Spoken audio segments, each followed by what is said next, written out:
ਅੱਜ ਸੀ ਆਦਰ ਦੀ ਸਾਲਗਿਰਾ ਤੇ ਅਸਾਂ ਕਰੋ ਦੂਰ ਪੈਲੀਆਂ ਦੇ ਵਿੱਚ ਜਾ ਕੇ VIP ਸੈਟਅਪ ਲਾ ਕੇ ਤੇ VIP ਬਰਥਡੇ ਹੁੰਦੀ ਮਨਾਈ।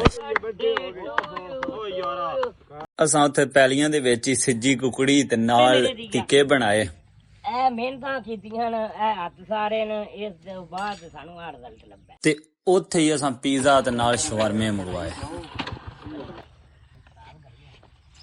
ਗੱਲ ਇਹ ਤੋਂ ਸਟਾਰਟ ਹੋਈ ਹੈਦਰ ਦੀ ਸੀ ਸਾਲਗਿਰਾ ਤੇ ਅਸੀਂ ਨਾ ਸਾਡੇ ਬੇਲੀਆਂ ਦੇ ਵਿੱਚ ਇੱਕ ਰਿਵਾਜ ਹੈ ਕਿ ਅਸੀਂ ਬੇਲੀਆਂ ਨੂੰ ਬਰਥਡੇ ਤੇ ਗਿਫਟ ਨਹੀਂ ਦਿੰਦੇ, ਅਸੀਂ ਉਹਨੂੰ ਬਰਥਡੇ ਦੀ ਪਾਰਟੀ ਦਿੰਦੇ ਆ। ਤੇ ਅਸਾਂ ਸਾਰਿਆਂ ਬੇਲੀਆਂ ਸਲਾਹ ਕੀਤੀ ਵੀ ਐਤਕੀ ਸ਼ਹਿਰ ਜਾ ਕੇ ਸਾਲਗਿਰਾ ਨਹੀਂ ਕਰਨੀ, ਐਤਕੀ ਪੈਲੀਆਂ ਦੇ ਵਿੱਚ ਜਾ ਕੇ VIP ਸੈਟਅਪ ਲਾ ਕੇ VIP ਬਰਥਡੇ ਕਰਨੀ। ਇੱਕ ਨਵਾਂ ਸਾਈਮਨ ਦਾ ਟ੍ਰੈਂਡ ਟੋਰੀਏ ਉਹ ਕਿ ਸਕਿਆ ਸ਼ਹਿਰ ਜਾ ਕੇ ਉੱਥੇ ਟੁੱਕਰ ਪਾਣੀ ਖਾ ਕੇ ਤੇ ਕੇਕ ਕੱਟ ਕੇ ਉਹਨਾਂ ਆ ਗਿਆ। ਅਸਾਂ ਕਹਿੰਦੇ ਕਿ ਨਵਾਂ ਤਰੀਕੇ ਨਾਲ ਬਰਥਡੇ ਕਰਨੀ।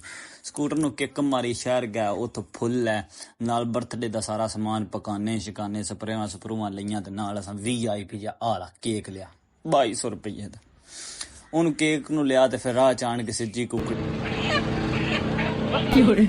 ਤੇ ਨਾਲ ਗੋਸ਼ਤ ਲਿਆ ਤੇ ਘਰ ਆਪੜੇ ਤੇ ਕੇਕ ਸਾਬੜੀ ਮਲਟ ਹੋ ਗਿਆ। ਸਾਈ ਸਾਰੀ ਮਿਹਨਤ ਬੇਕਾਰ ਹੋ ਗਈ। ਫਿਰ ਵੀ ਫਰਿੱਜ ਦੇ ਵਿੱਚ ਰੱਖਿਆ ਤੇ ਨਿਜ਼ਾਮ ਥੋੜਾ ਜਿਹਾ ਠੀਕ। ਫਿਰ ਵਾਟੀ ਆ ਗਈ ਸਾਰੇ ਸਮਾਨ ਨੂੰ ਉੱਥੇ ਪੈਲੀਆਂ ਸ਼ਿਫਟ ਕਰਨ ਦੀ। ਗੋਸ਼ਤ ਫੱਦਿਆ ਤੇ ਸਕੂਟਰ ਨੂੰ ਕਿੱਕ ਮਾਰੀ, ਬਾਲਣ ਛਾਲਣ ਲੈ ਕੇ ਤੇ ਅੱਪੜ ਗਿਆ ਪੈਲੀਆਂ 'ਚ।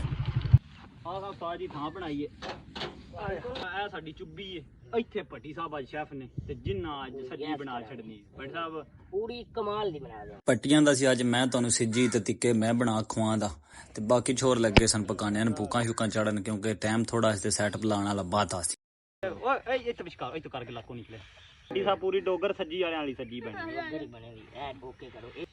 ਬਿਸਮਿਲ੍ਲਾ। ਉੱਥੇ ਅੱਗ ਬਾਲ ਲੈਣ ਦੇ ਖੁਦਾ ਵਾਸਤੇ।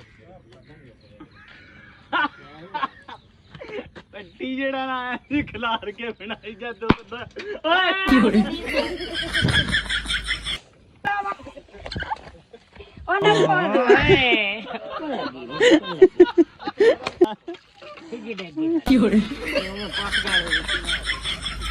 ਪੱਟੀ ਨੇ ਕੁਕੜੀ ਫਰਾਈ ਕਰਦਿਆਂ ਚੁੱਭੀ ਦੇ ਵਿੱਚ ਸੜ ਛੱਡੀ। ਫਿਰ ਉਹਨੂੰ ਦੁਬਾਰਾ ਤੋਂ ਧੋ ਕੇ ਮਸਾਲਾ ਲਾ ਕੇ ਤੇ ਉਹ ਭੁਣਨ ਲੱਗ ਪਿਆ ਤੇ ਅਸੀਂ ਆ ਗਏ ਪਿੰਡ, ਕਿਉਂਕਿ ਜਿਹੜਾ ਰਾਂਦਾ ਸਮਾਨ ਸੀ ਉਹ ਲਿਜਾਣਾ ਸੀ। ਨਾਤੇ ਤੋਤੇ ਆ ਤੇ ਸਮਾਨ ਫੱਦਿਆ ਤੇ ਫਿਰ ਅੱਪੜ ਗਿਆ ਆਪਣੀ ਥਾਂ ਤੇ। ਸਾਡੇ ਜਾਂਦੇ ਨੂੰ ਪੱਟੀ ਨੇ ਟਿੱਕੇ ਬਣਾ ਛੱਡੇ ਸਨ। ਕੁਕੜੀ ਸਾੜ ਛੱਡੀ ਸੀ। ਮੇਰੇ ਦੀ ਕੁਕੜੀ ਇਹ ਮਿਹਨਤਾਂ ਕੀਤੀਆਂ ਨੇ, ਇਹ ਹੱਥ ਸਾਰੇ ਨੇ, ਇਸ ਦੇ ਬਾਅਦ ਸਾਨੂੰ ਆ ਰਿਜ਼ਲਟ ਲੱਭਾ। ਉਸ ਤੋਂ ਬਾਅਦ ਪਕਾਨੇ ਨੂੰ ਭੂਖ ਵੀ ਚੜ ਗਈ ਸੀ ਤੇ